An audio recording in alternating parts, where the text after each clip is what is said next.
Ladies and gentlemen, my name is TotalBiscuit. I'm here to ask and answer one simple question. WTF is... whatever that says.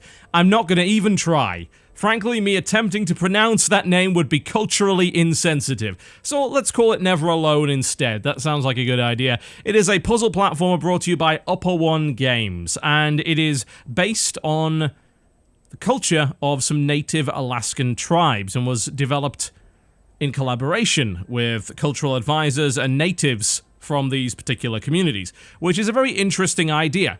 Question is, how well does it play? We're about to find out. So I'm going to jump through a couple of different chapters here to demonstrate various mechanics and things to you.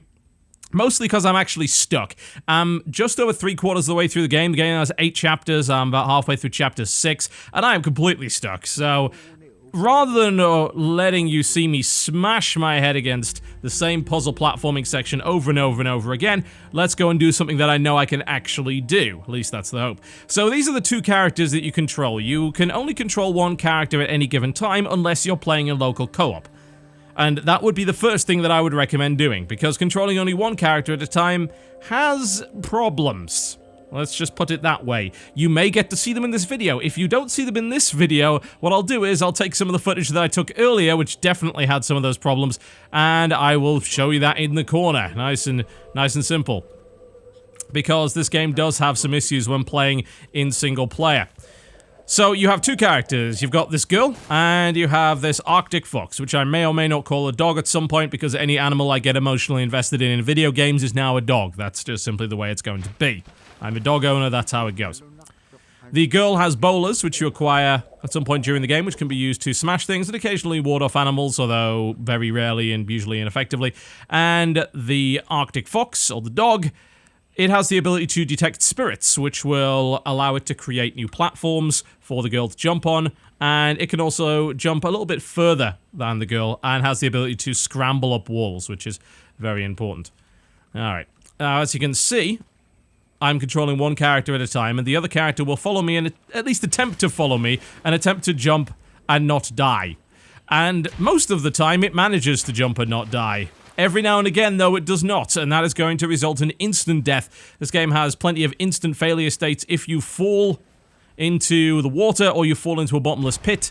With any of the characters, you are instantly doomed. It is as simple as that.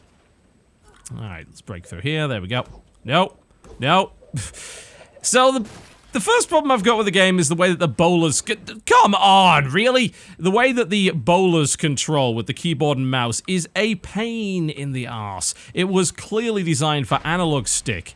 And as a result, there's a bunch of mouse acceleration on it, and there's no crosshair because the game's developers decided they wanted a minimalistic UI, which I can understand. Absolutely, it's a beautiful looking game. Why would you want to clutter up the screen with unnecessary UI elements? But goddamn, a crosshair or at least a line of some sort would have been nice. Oh, here we go. Polar bear's gonna eat me. Thankfully, we can outrun the polar bear because it is the slowest polar bear in the history of mankind. Let's go. So, using the bowlers is annoying. This is particularly true when you are dealing with these tiny little sort of spirit orbs that fly around the place. You gotta hit them with the bowlers to summon a spirit that you can jump on. That can be very annoying, and anything that's time sensitive, either cracking ice or polar bear that's going to horribly murder me or whatever, that doesn't work very well with the bowler mechanics at all, because aiming with the mouse is very difficult. I would recommend playing this game with a controller. There's no reason why it should be. I mean, there's nothing in this game that should require a controller. You don't control both characters simultaneously like you do in Brothers, so you can throw that idea out of the window. So that's a little bit strange. It is a run-of-the-mill platformer for the most part. It should be absolutely fine with keyboard and mouse, but it's not. And that's something that, frankly, needs to be patched as far as I'm concerned.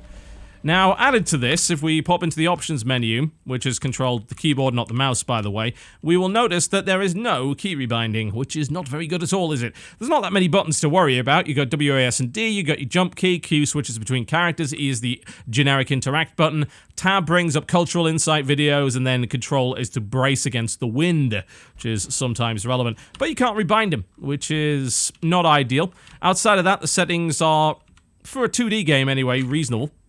It's a Unity engine game, but it does have some in-game options nonetheless. The quality presets are not exactly comprehensive, let's just put it that way. Low and high, come on, a little bit more than that would be nice. You do have full resolution options, full screen on or off, so that's all good. VSync on or off, and you can have the Insight subtitles on or off and Storyteller subtitles. I would strongly recommend the Storyteller subtitles because the story is told in the native Alaskan language, whose name I can't even pronounce, so unless you happen to be native Alaskan, you're not going to be getting too far with that.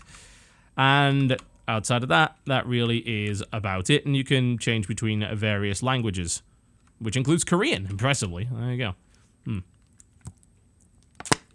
Alright. So we'll play a little bit more. And I'll talk a little bit about the game mechanics themselves. And then we'll talk about the cultural integration that the game has. And the story and whether or not I think that that actually works. Can I piss it off? Let's throw some rocks at its head. We might eventually hit it. Evidently not. Are we... Alright, well, I assume we're going off this way now. Thank you. Yes? No, we're sinking to our death. Alright, okay. Interesting. That's a weird one. I haven't seen that one before. I mean, I know I've got to get the polar bear to charge and run onto the bridge. But not like that. That's not a very good way of doing things at all, is it? No, it is not. If I recall correctly, there are actually spirits here that will help buoy us along, but that's not going to happen until the polar bear goes into the water, because it is a scripted, triggered event.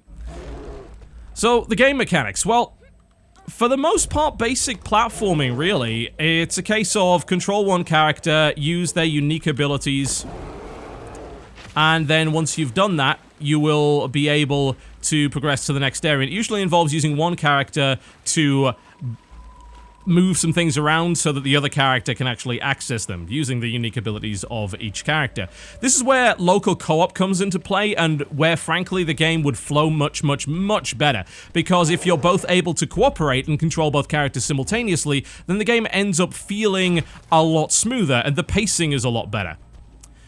If you play it in single player, there's a lot of stop-start action, unfortunately, going on, which is... and it's okay, but it does get a little bit annoying from time to time, I've got to admit, particularly in the more complex sections. You've got to do a lot of switching characters, waiting for one character, and this is particularly pertinent considering there's a lot of instant death scenarios. And if you fall into a pit or into the water, you've got to restart a section again, and that means you've got to redo a lot of that busy work, and it can certainly take a while, and I personally find it somewhat frustrating, and it's a little bit of a waste of time. There aren't too many sections that are particularly difficult, although the game is obviously getting a lot harder towards Chapter 6, and there are plenty of moments where... yes, there's this bit as well. Again, more instant death. What does the fox say? What did the fox eat? I don't know what he's doing right there. Alright, well, we're going to respect him as a person and move on. The platforming isn't what I call particularly creative, and there's not really a lot going on that hasn't been done before. The idea of having multiple characters that all have their own individual abilities is not a new one, certainly. That did not go well at all. Does it do it well?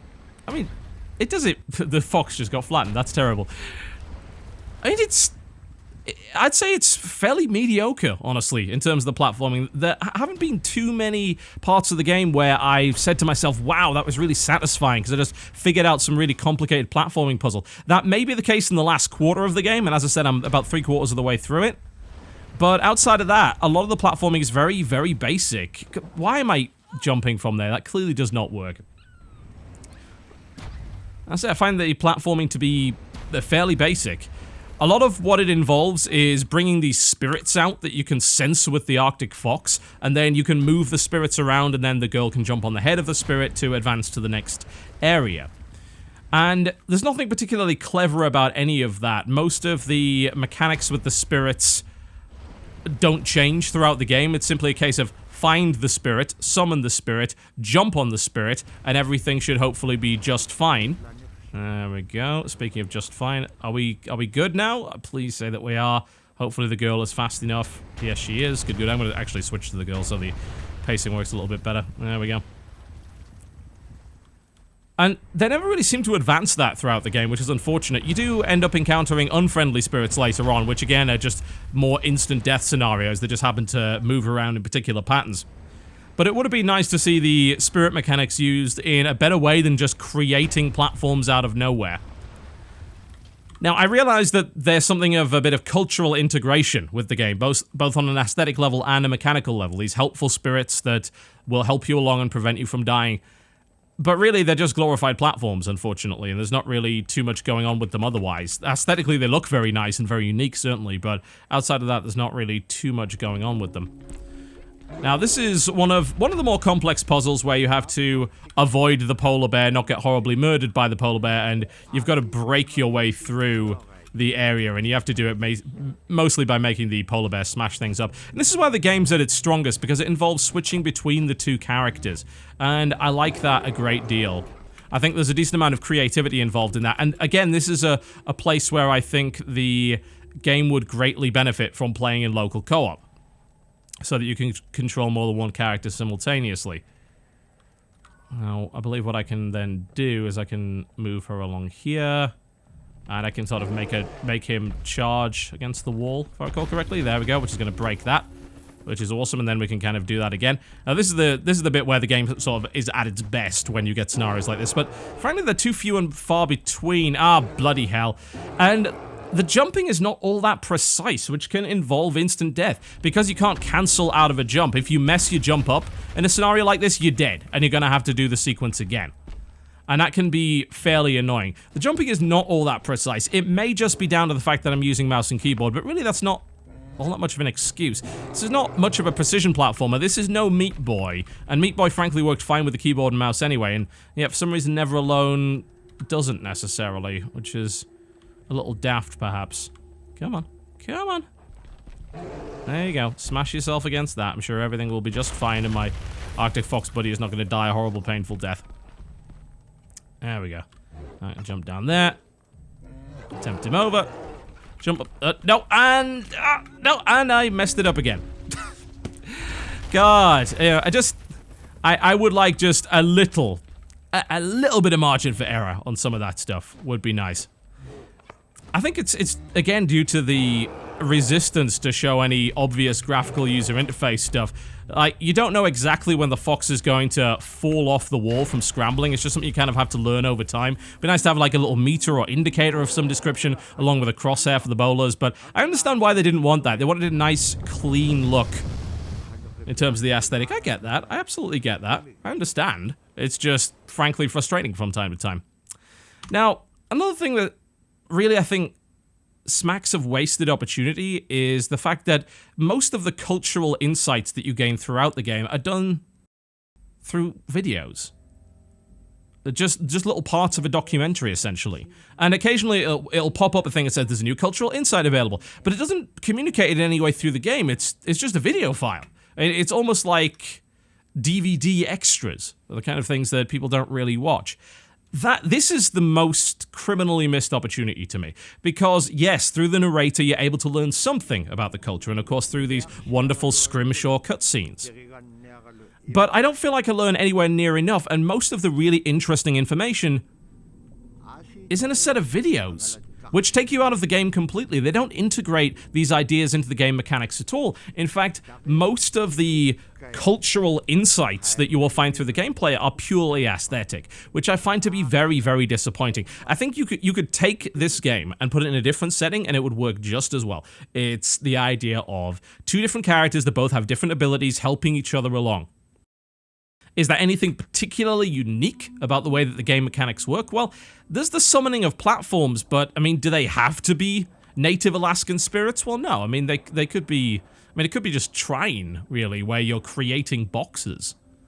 And I think Trine, frankly, does a much, much better job of combining different abilities and different characters and actually making a compelling gameplay experience. Whereas Never Alone, while it looks absolutely gorgeous, there's no real doubt about that, it is really lacking in terms of having any sort of creative game mechanics. It borrows from different games, and it doesn't really do anything astonishingly well outside of its aesthetic. It's a gorgeous looking game, and it's got a great soundtrack, and I absolutely love the native Alaskan narration, don't get me wrong, but outside of that, what is it that the game really does that other games don't do better? And the answer is, well, not an awful lot. And unfortunately, it does some things a great deal worse. More specifically, the way that the AI works. Now, we haven't seen any of that in the gameplay here, but I'm going to show you a couple of clips in the corner of previous gameplay sessions where the AI has been an absolute nightmare. Because what happens when you're controlling one character is that you can end up in a situation where the other character decides to just leap to their doom. It's infuriating. And they did some work to try and fix that. Prior to the patch, this was a nightmare, an absolute nightmare. It was happening consistently. Now it's happening less, but it still happens, and that means frequent restarts because, again, very little margin for error and lots of instant death scenarios. Very, very unfortunate. Still needs to be resolved. Something that can be worked around if you play it in local co-op, but I don't really feel like you should have to do that, especially on PC. This is the sort of game that I would certainly, I think, play in a parent-child scenario. I'd play it with my son. I think a mother would play it with their daughter, absolutely. And they would certainly find that it would be particularly rewarding, although frustrating from time to time. It does have its occasional difficulty spikes, I have to admit, which is, again, a little bit unfortunate. A lot of the game is really quite simple, and then it just throws a curveball at you, which ends up completely destroying you over and over again. I mean, it almost seems like they'd want to go down the Brothers route of not really creating anything particularly difficult when it comes to the platforming, but simultaneously perhaps trying to make puzzles that are interesting and unique. I think that's what Brothers did really well. Like I said, it integrates gameplay mechanics with storytelling in a really unique way that no other game really manages to do. And while the puzzles are fairly simple, they're creative and interesting in the way that they're controlled. And that's not really the case with Never Alone, honestly. The platforming is sort of run-of-the-mill and not particularly responsive. It has frequent animation issues that mean that the game just doesn't look as good as it deserves to. I mean, it's aesthetically, like I said, an absolutely gorgeous-looking game. But then it's got these weird animation bugs where every now and again the fox will get stuck in terrain, or it will start a climbing animation, then stop and then kind of start it again, which is not particularly enjoyable to look at, and again, a bit disappointing and unnecessarily so, I think. Not something that really needed to be the case. It just feels like the game is simply not all that polished, and in the areas where it is polished, it doesn't feel all that inspired. Sure, aesthetically, it does feel, I mean, it looks great, and it feels reasonably unique in terms of setting, and I encourage developers, I absolutely encourage developers, please, use settings like this more often. You know, I'm frankly thoroughly sick of watching really, really dull stories told in the same dull places. And I'm very glad that this game exists and has attempted to make something different and use the cultural variety and richness that we actually have in the real world, rather than simply making something up. You don't have to make something up, really.